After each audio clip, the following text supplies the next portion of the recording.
Please welcome actress, dancer, singer, and Emmy Award-winning choreographer Julianne Hough and neuroscientist, author, and TED speaker, Professor Wendy Suzuki.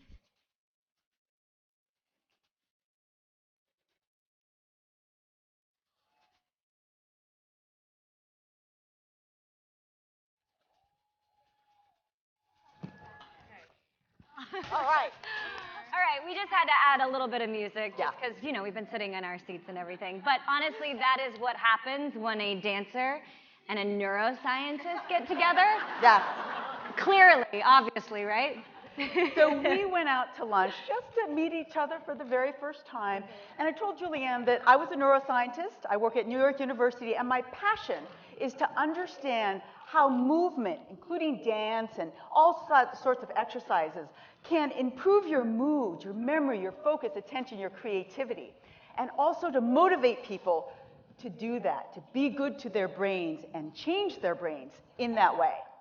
And honestly, when I got invited to come here and speak for the WOW Summit, first of all, I'm just honored, and this beautiful morning has been phenomenal. So thank you for having us, first and foremost. Absolutely, thank you. But when I got invited to speak, I realized, I was like, you know what, I love the power of dance. My mission in this world is to help people be self-expressed and to feel like they have a voice, but it's really easy to do that through your body. So when I thought about this talk, I thought I would love to have Wendy Suzuki here, who is a neuroscientist, and I did not classify myself as smart growing up. So even just standing here on this stage, my smart radar went way up. So I'm very, very honored to have Wendy here too. And my students are so jealous of me right now. So thank you for having me. And we're just so excited to be here, to be able to tell you about both the power and the science behind how dance can change your brain. We also want to leave you with some practical tips, so look forward to that at the end of the talk. But I just wanted to start with something I think we're all familiar with. We've all seen you on Dancing with the Stars. And the thing that's so amazing about that show is the transformation that all your celebrities go through when they go through that whole season. And I wanted to ask you whether there was a point in your life when dance transformed you in that same way. Well, first of all, it transforms me every single day. Every time I dance, it transforms me.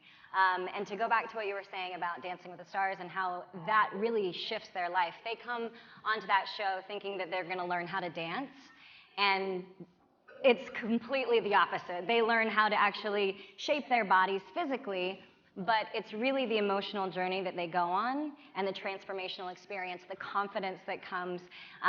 We are sort of like their, undisclosed therapists because they're feeling expressed, and it's that flow of energy through your body. So that's how it all starts with Dancing with the Stars. But one experience that I had personally was back when I was about 10 years old. I moved to London without my family, and I lived with my dance coaches there. It was supposed to be 3 months, and it was 5 years later that I came home. But a lot of people don't know this about me because my social media, what I represent is sunshine and positivity and happiness and all of those things, but it's because I've chosen to do that. When I was 10 years old, I had major anxiety and fear and depression. I was separated from my family in a very, very high pressure environment where I had to be perfect.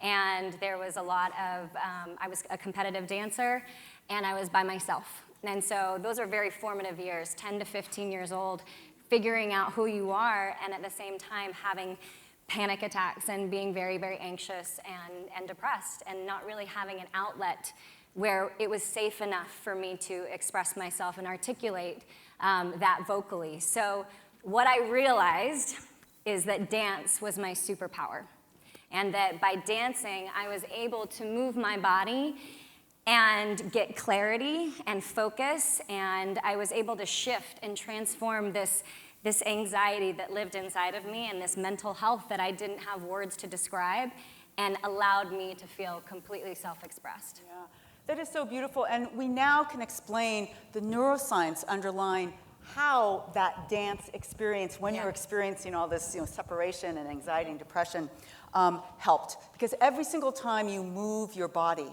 it stimulates the release of serotonin in your brain, of dopamine in your brain, the reward neurotransmitter, norepinephrine, which is stimulating overall activity, and also endorphins. So we know that physical activity can be as effective as the most commonly used antidepressant to treat major depressive disorder. So imagine if you're not even depressed and you start moving your body, you get that burst of energy and joy. And that's what I noticed first when I started getting interested in it. It was kind of a self-interest. But it was your self-discovery, too. It was my self-discovery, too, after I gained 25 pounds trying to get tenure at New York University. It was very, very stressful. Yeah. And I needed to lose that weight, and I went to the gym, and I just found myself so much happier. But so that was just a hobby.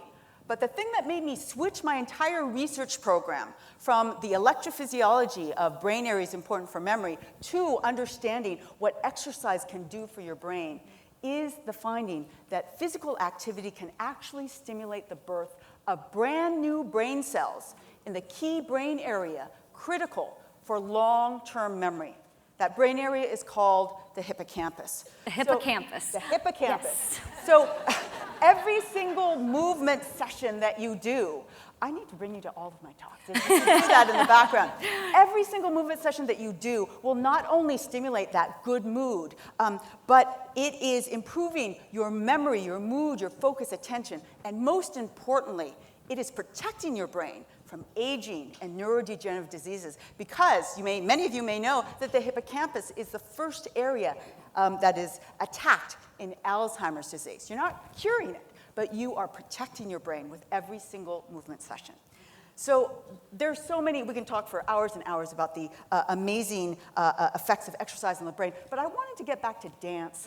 And one of the unique things about dance and the most powerful things about dance is that it comes with music. Yes. So could you talk about how you see the role of music in dance? Music is huge. So before I ever start choreographing, it starts with the music.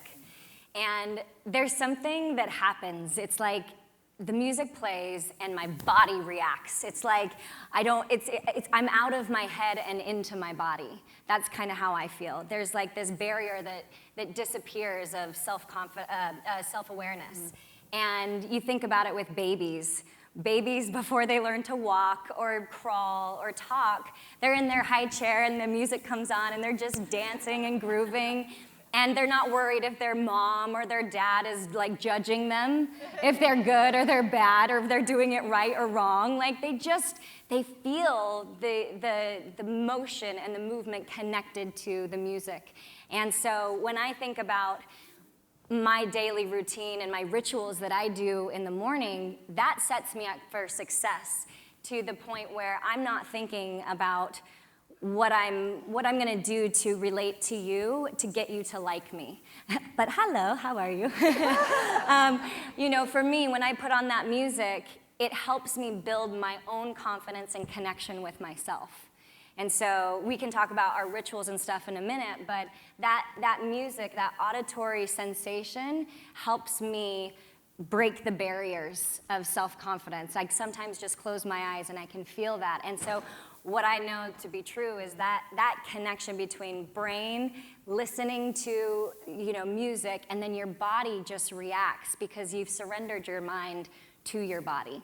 Yeah, and we know something about the brain of dancers like Julianne. Not only are those motor areas that you have been working ever since you're a young girl, they're stronger, they're bigger, they're more finely tuned. I did not know that. Than anybody else. But getting back to the music, the auditory cortex, the part of the brain critical for processing auditory information, is also enriched, enhanced. It's a little bit bigger in dancers like you because you're focused so much on the rhythm and the pattern of the music. But getting back to why music is so special, there's a beautiful study that I want to share with you done by Robert Zatorre at the Montreal Neurological Institute. And he asked the question that we've all wondered: what happens when you get goosebumps when you listen to music? What happened when we listened to that first song that Sarah Bareilles sang this morning, right? I got goosebumps. I got choked up, I started crying, yeah, for sure. And so And he told us the answer. The answer is that there is a significant correlation between the amount of emotional resonance that a song evokes in you and the release of dopamine in your brain. So a little bit of goosebumps, a little bit of dopamine. Cerebralis, lots of dopamine.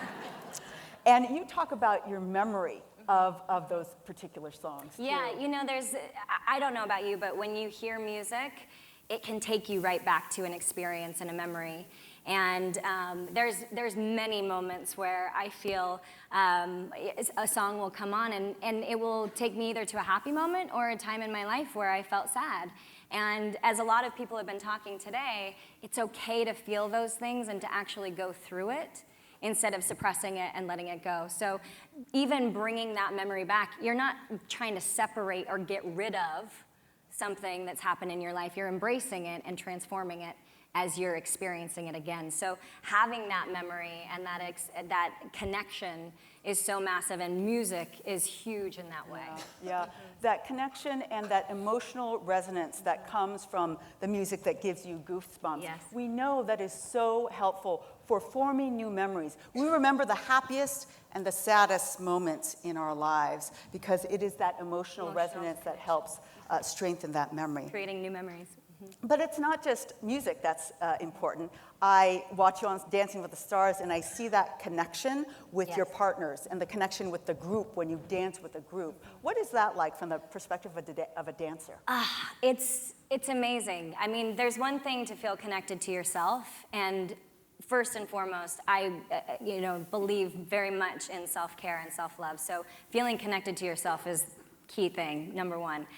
But there's nothing like sharing that expression with someone else. When I dance with my brother, it's almost like we have a hidden language because we don't even talk, we just dance and we just move together when we choreograph. And it's like magic. I don't know how it happens. But I actually want to tell this quick story about my grandparents. So I came from a family of dancers. My brother and I are the only ones that do it professionally, but growing up, my dad danced. My mom and dad actually met dancing on the ballroom team. But this is one of my favorite stories, and it actually resonates, I think, with so many people too.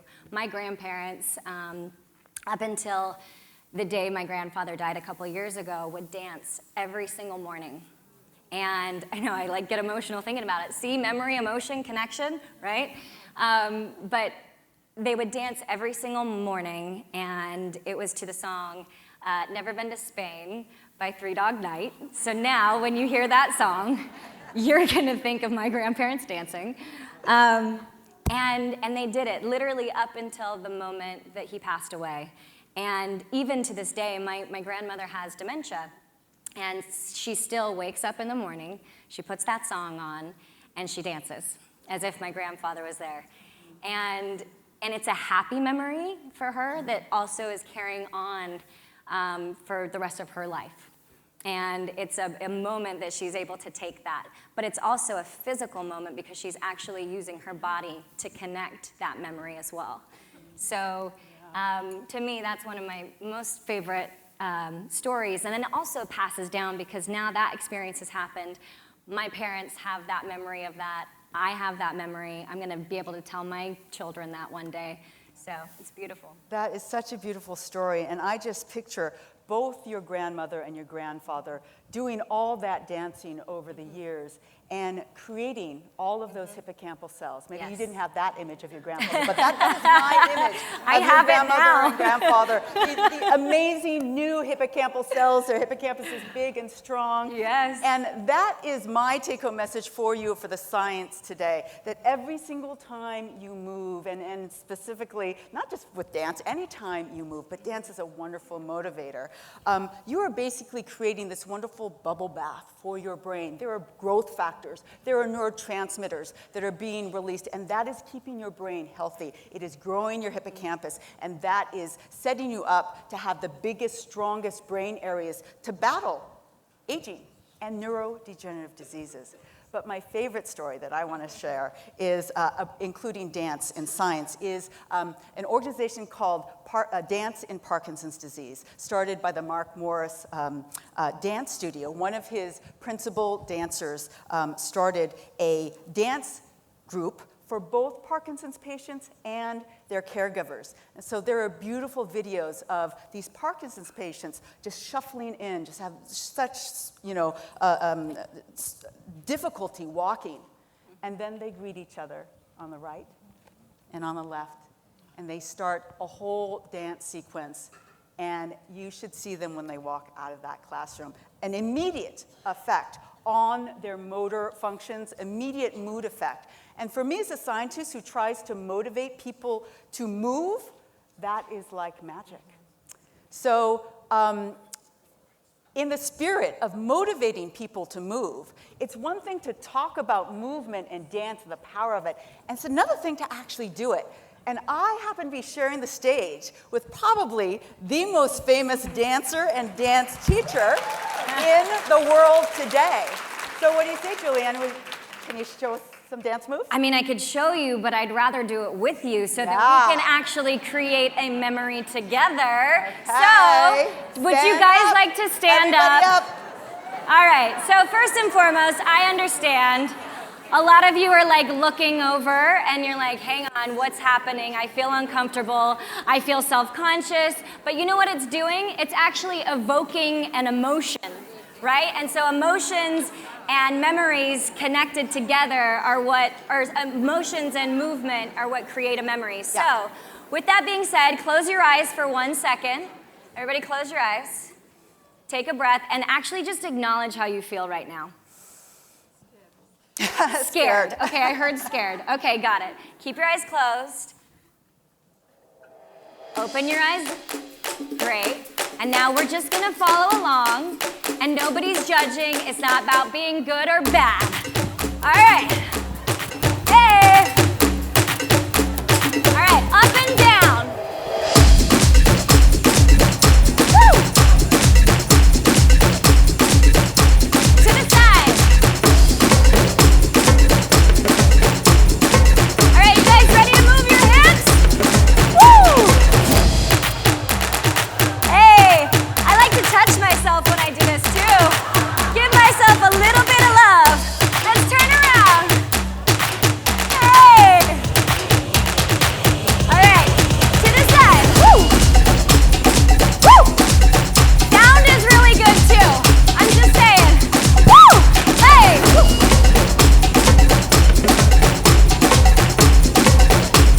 All right, turning it around again. Woo. Move those hips. All right. Now side to side.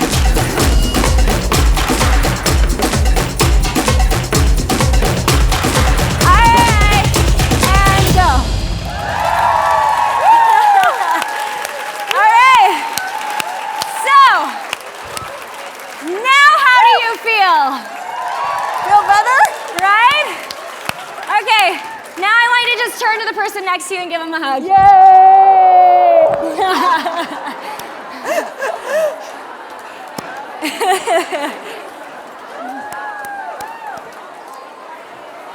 All right, so Okay.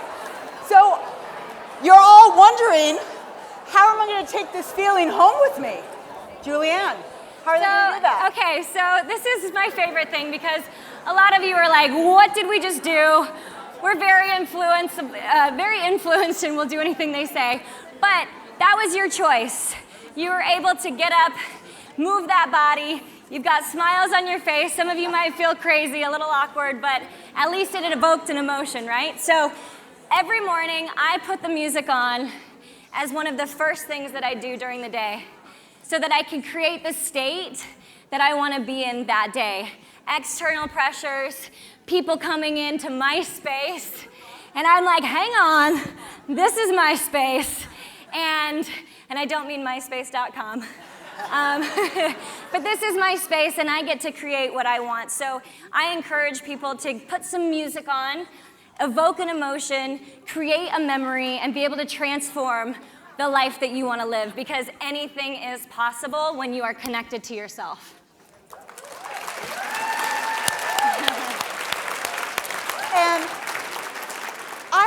last tip for you as well. My book that's out there is called Healthy Brain, Happy Life, which is basically a memoir of how I went from 25-pound overweight, untenured professor to a professor who can dance with Julianne Hough on the stage. Woo! And throughout that book is what I call brain hacks, are easy ways to get more movement into your life. I'm going to share with you my favorite brain hack. It's called the Mrs. Doubtfire brain hack. Okay, and it's something that you can do every day. You're going to wake up, you're going to do Julianne's hack in the morning, put some music on, get moving. In the afternoon, you might have to do some vacuuming. Okay, so you get that vacuum, you have a natural partner with you, you put on some music, and what do? You channel Robin Williams. Look at those moves! Make it aerobic. Make it aerobic. You don't have to spend money. Of course you want to go to dance classes, especially if Julianne is teaching them. But there are so many ways to get more movement into your life, and it is critical. We're talking about your brain and your mental health, and that's why we're so passionate about working together, speaking together, and we want to thank you. Thank you. Thank you so much. Yay! I feel like I just want to tell one more story. Yeah, all right. Because, sorry, I wasn't going to do this, but I want to tell one more story. It's about my mom, and my mom is awesome, and she likes to take a lot of naps during the day, and naps are encouraged. But I remember there's this one day when my brother and I were like, hey, Mom, let's go out. And she's like, oh, I'm really tired. I'm going to go take a nap. So just like on the side, we just turned some music on, turned it up, and just started dancing in front of her. And then she was like, well, hang on, I gotta get over here. I gotta dance. And she was like doing a runway and all this stuff. And then we turned the music off, and then we're like, all right, go take your nap. She's like, I can't take a nap. I feel awesome. And so it was this whole mood shift. So that's what we were talking about earlier. Mood shift, music creates that, and then of course the connection that we had. We created a memory that I was able to tell that story because we created a memory. So leaving you with that. Thank you, Wendy. Thank you, Julianne. Thank you.